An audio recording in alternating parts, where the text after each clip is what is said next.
Bien, hola, ¿qué tal? Bienvenidas y bienvenidos. Así inicia una nueva edición de Temas del Día y como es de costumbre, de inmediato vamos a revisar nuestra pregunta del día para que usted participe. Ahí la tienen en pantalla, de inmediato. En los últimos 169 años, solo 35 huracanes en el Atlántico han alcanzado la categoría 5. 5 de esos, incluyendo el actual de huracán Dorian, han sido en los últimos 4 años consecutivos. La pregunta entonces para nuestros televidentes, ¿será esto una prueba del calentamiento global? ¿Cómo haremos para detenerlo? Participe en nuestra pregunta del día. Nuestro primer tema precisamente va sobre este tema. Al menos 5 personas muertas y miles de damnificados ha dejado el paso del huracán Dorian por las Islas Bahamas, en lo que las autoridades han catalogado como el peor fenómeno de esta índole registrado en la cuenca del Atlántico. Dorian comenzó a debilitarse ayer en la tarde, pero se mantuvo estacionado sobre las Islas Bahamas, provocando grandes inundaciones y daños por la fuerza de los vientos. Este es nuestro primer tema del día.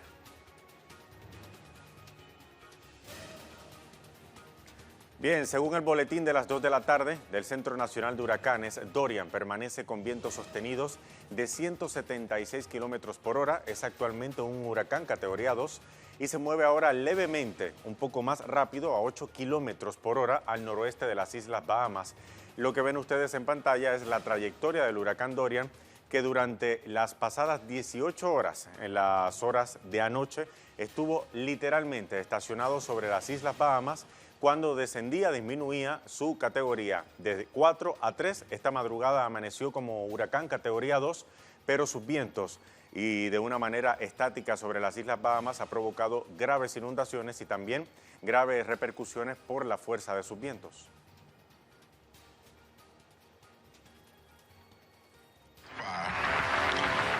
Hasta ahora la Policía Real de las Bahamas ha confirmado 5 muertes en Ábaco. Equipos de rescate irán a Ábaco tan pronto como sea posible para un completo análisis e identificación. Estamos en medio de una tragedia histórica en partes del norte de las Bahamas. Nuestra misión por ahora es la búsqueda, rescate y recuperación. Busco sus oraciones para aquellos en áreas afectadas y a nuestros primeros respondedores. Vamos ahora hasta Washington porque también en los estados de Florida, Carolina del Norte, Carolina del Sur se siguen preparando para la llegada del huracán Dorian. Vamos con nuestra corresponsal, Alina Duarte, quien nos amplía la información. Alina, adelante, saludos. Hola, ¿qué tal? Muy buenas tardes, Luis de Jesús. Así es, pues el huracán Dorian ya se encuentra a 105 kilómetros de las Bahamas. Estamos en espera del próximo boletín del Centro Nacional de Huracanes. Será en media hora cuando vuelva a emitir este otro boletín. Sin embargo, de acuerdo al último, ya lo adelantabas, la velocidad con la cual se desplaza Dorian, ya veíamos en la mañana, llegaba apenas a 2 kilómetros por hora. Sin embargo, ahora ya está siendo un poco más rápido, ya está llegando a los 7 kilómetros por hora. Ya se encuentra a 170 kilómetros del estado de Florida. Sin embargo, todavía el estado completo se encuentra en máxima alerta, ya que recordemos todos los condados estaban en estado de emergencia toda vez que no se sabía el destino que tomaría este huracán, que como bien lo mencionas había sido categoría 5, ahora es categoría 2. Sin embargo, también las alertas han encendido en Carolina del Sur, Carolina del Norte, también en Georgia, ya que va a recorrer la costa.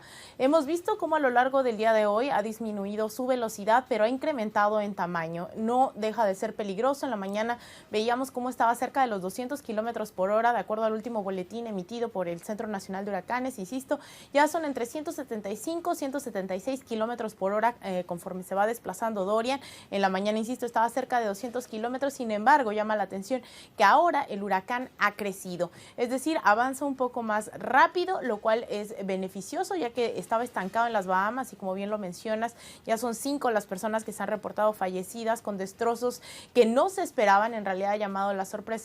No se esperaba que Dorian se estacionara como lo hizo, causando destrozos, inundaciones, edificios inundados hasta el segundo, tercer piso. Es decir, son destrozos todavía invaluables, todavía se tiene que esperar a que se hagan varios rescates y en realidad se va a saber la cifra real de cuántas personas han fallecido, específicamente ahora en el caso de las Bahamas, una vez que Dorian esté totalmente alejado de la región. Insisto, ya está a una distancia considerable de las Bahamas, se va acercando poco a poco a la costa este de Florida. Sin embargo, bueno, llama todavía, está manteniendo las alertas prendidas tanto en Florida como todavía en las Bahamas.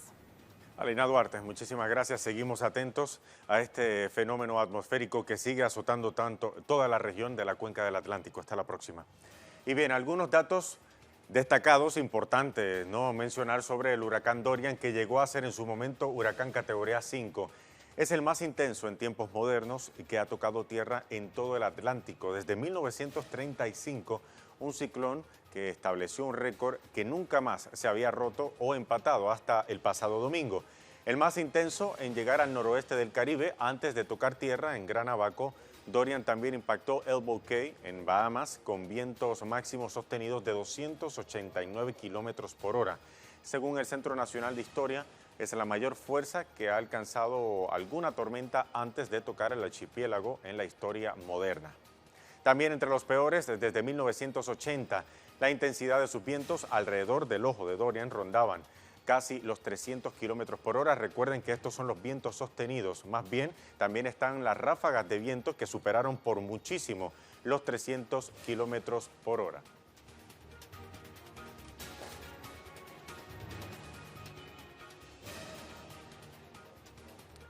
Bien, seguimos hablando sobre este tema.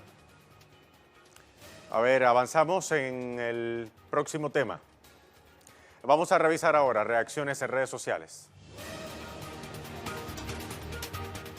Nuestra primera reacción, Javier López Díaz, personal, dice: el huracán Dorian, el más fuerte del mundo en 2019, categoría 5 en su momento, ha provocado la inundación del aeropuerto de Grand Bahamas, cuya elevación es de 2 metros sobre el nivel medio del mar. Cortesía de Conrado Aviación, las imágenes. Otra reacción también del ingeniero geofísico, el usuario en Twitter, que dice: el aeropuerto de Bahamas totalmente inundado por la marejada ciclónica de Dorian, vía Kion Magui. Son las mismas imágenes que acabamos de ver en el pasado Twitter.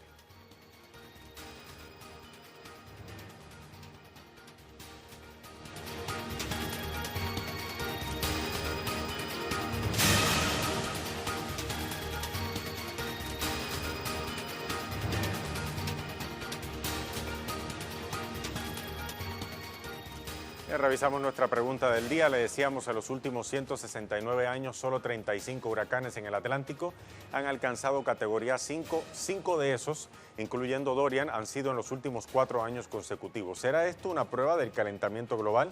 ¿Cómo haremos para detenerlo?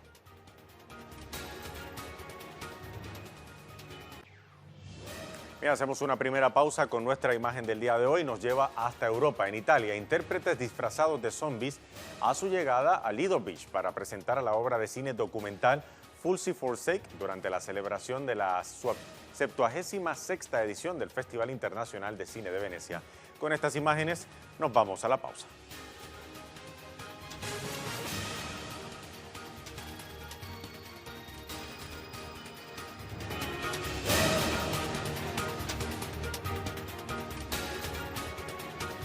Bien, la Comisión Internacional contra la Impunidad en Guatemala culminó este miércoles de manera oficial sus funciones en el país centroamericano.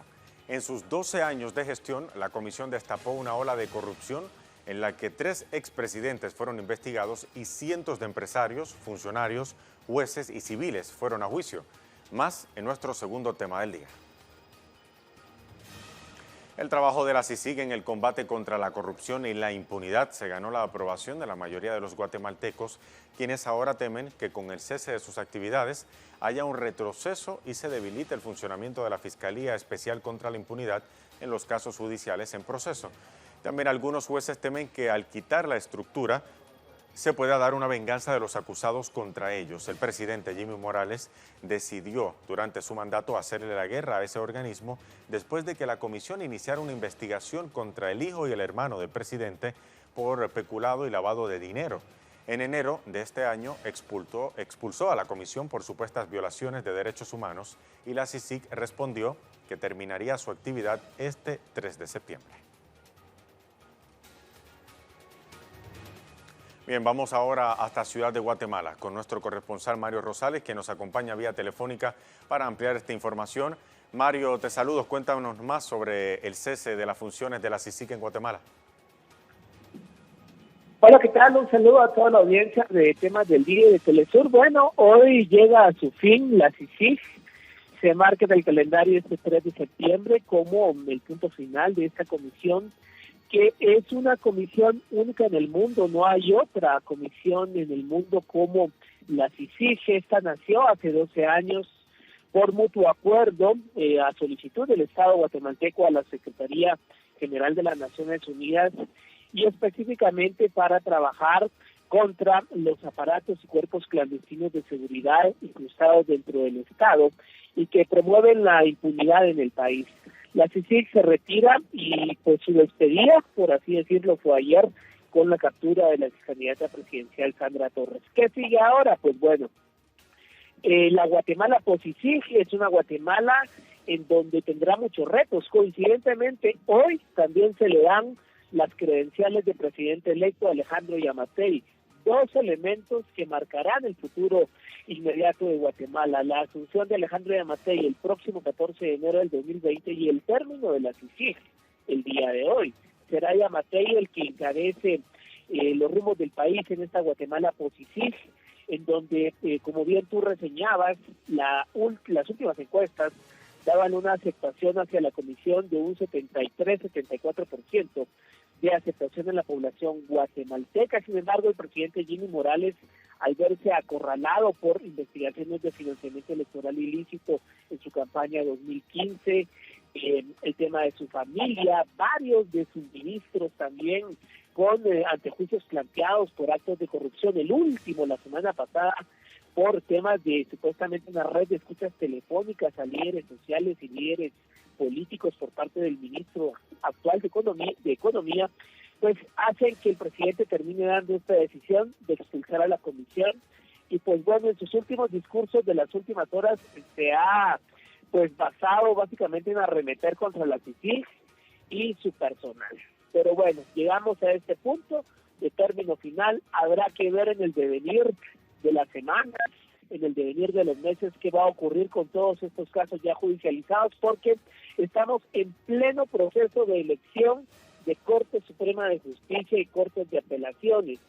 ¿Qué supone esto? Supone que habrá interés de grupos que están ligados a todas estas redes de impunidad a elegir jueces vía los diputados del Congreso de la República que les garanticen a partir del próximo año quizá absolución de penas, anular ciertos procesos que emprendió la CICIG, y entonces ahí veremos la prueba de fuego del sistema de justicia guatemalteco, si realmente, tal como decían los detractores de esta comisión, estamos ya listos para emprender el camino pues con las instituciones guatemaltecas.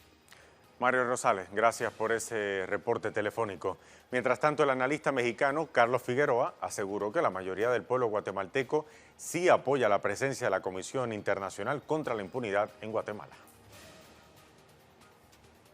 Es sabido que el 70% de los guatemaltecos apoyan el trabajo de la CICIG, de tal manera de que su salida es algo que ha sido orquestada por el grupo de intereses que se vieron afectados y se sentían amenazados por las investigaciones que hacía la CICIG. Ahora bien, importante destacar cómo se formó la CICIG y cuáles han sido sus alcances y algunos datos a continuación. Organizaciones sociales y de derechos humanos pidieron una institución independiente que ayudara a restablecer el Estado de Derecho. La CICIG se formó el 12 de diciembre de 2006 en un acuerdo entre el gobierno de Guatemala y la ONU. Inició el mandato el 1 de agosto del 2007. Sus funciones: combatir la corrupción gubernamental en los altos niveles y el crimen organizado, investigar cuerpos ilegales de seguridad y delitos contra los derechos humanos. Entre los alcances de la comisión se encuentran los siguientes: 3 expresidentes en juicio por corrupción, incluido el general Otto Pérez Molina y su ex vicepresidenta Roxana Bladetti y parte de su gabinete. Desarticuló 70 estructuras criminales. acusó a 1.540 personas, 400 sentencias, funcionarios de gobierno, diputados, empresarios, jueces y civiles, 100 solicitudes de retiro de inmunidad a funcionarios, 30 iniciativas de ley.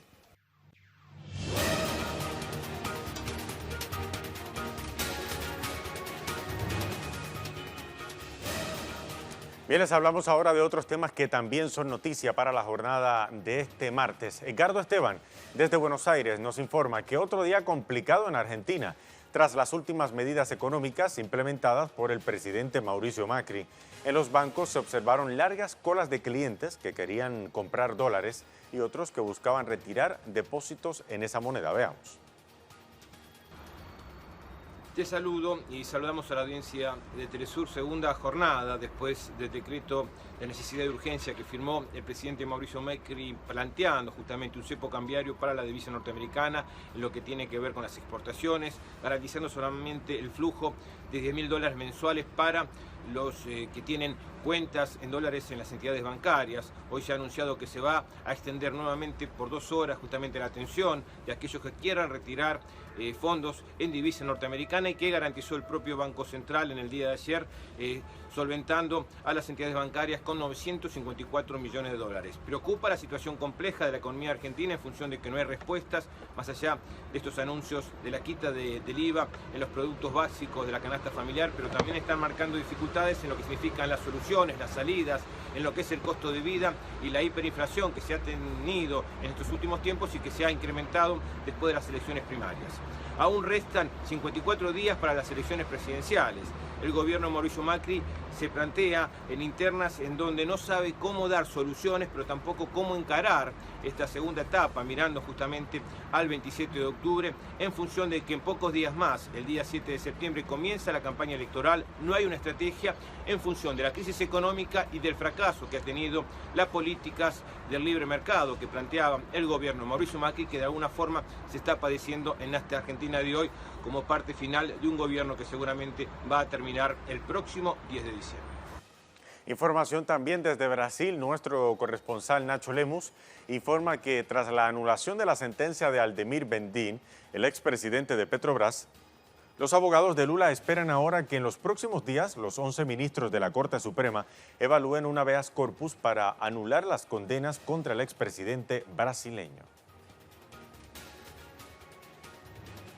En Bolivia, los operativos contra incendios se concentran en San Ignacio y Concepción, donde persisten 2 grandes focos. Hay otros 300 de menor magnitud.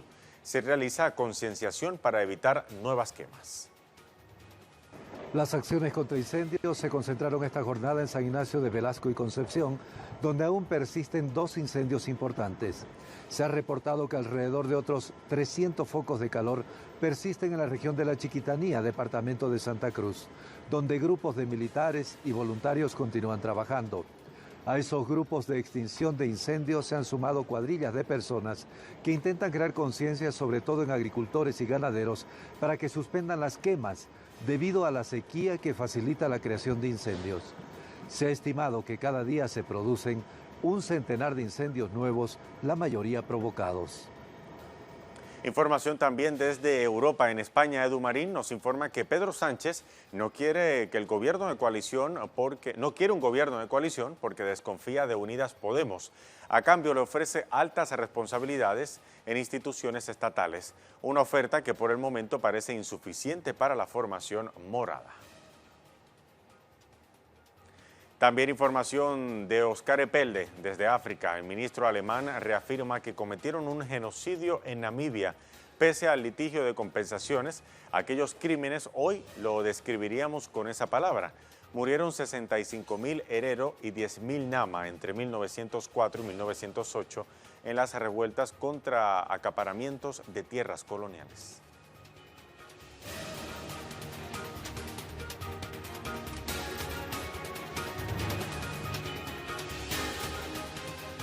Y bien, nuestro tema en desarrollo de este martes nos lleva hasta el Caribe antillano, Haití.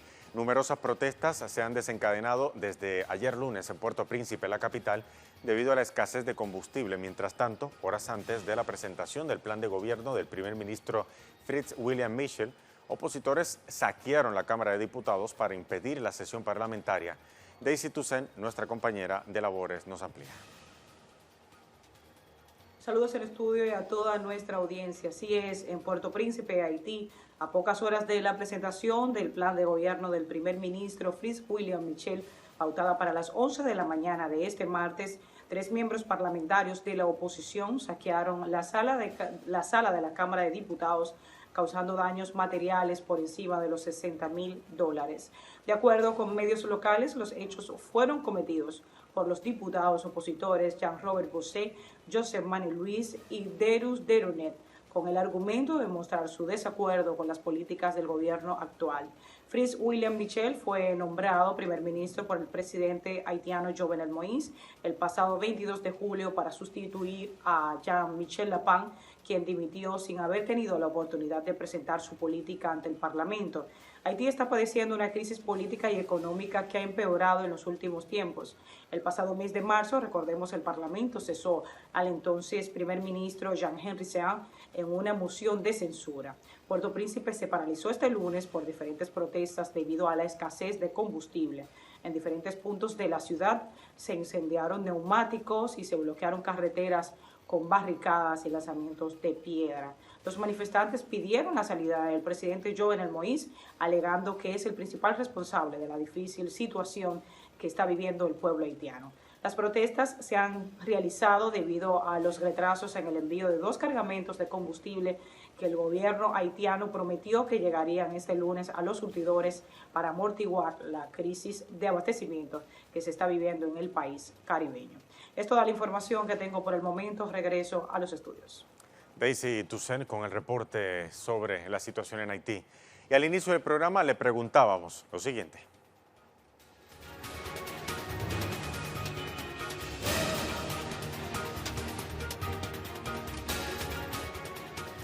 Ahora bien, ¿sabía usted que en los últimos 169 años solo 35 huracanes en el Atlántico han alcanzado categoría 5?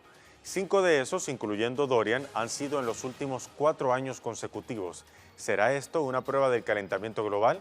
¿Cómo haremos para detenerlo? Esas eran nuestras preguntas del día para hoy. Vamos a revisar algunas de las reacciones. Orlando Katia nos dice lo siguiente: es una muestra contundente de que tenemos que dejar la estulticia y comenzar a ser más conscientes de que el planeta está mutando ecológicamente de manera retrógrada. La vida se extingue con cada día que pasa y no hablo solo de la vida humana, sino de la madre natura. Basta ya, dice Orlando Katia. Vamos a revisar otra respuesta. Miguel Abolaño dice lo siguiente: es una prueba más de que la Tierra sigue calentándose y en un futuro no muy lejano habrá huracanes, ciclones, calores, inundaciones y sequías más severas, aunque para Trump el cambio climático es un cuento chino. Y tenemos otra respuesta, ahí está, sí, Guillermo Lescano nos dice: para detener a un huracán se debe tirar menos clorocarbonatos, se tienen que plantar más árboles de todo tipo. Otras opciones, científicos deben trabajar con presupuestos para el tema en cuestión. Esa era nuestra pregunta del día y nuestro video web del día de hoy también tiene que ver con eso. Nuestro video web, producciones audiovisuales que usted puede conseguir compiladas en la cuenta en Facebook. Nuestro video de hoy es un videodato que explica cómo el huracán Dorian ha roto récords de destrucción a su paso por el Caribe, pero también a su paso por las Antillas. Con esto despedimos Temas del Día. Hasta la próxima.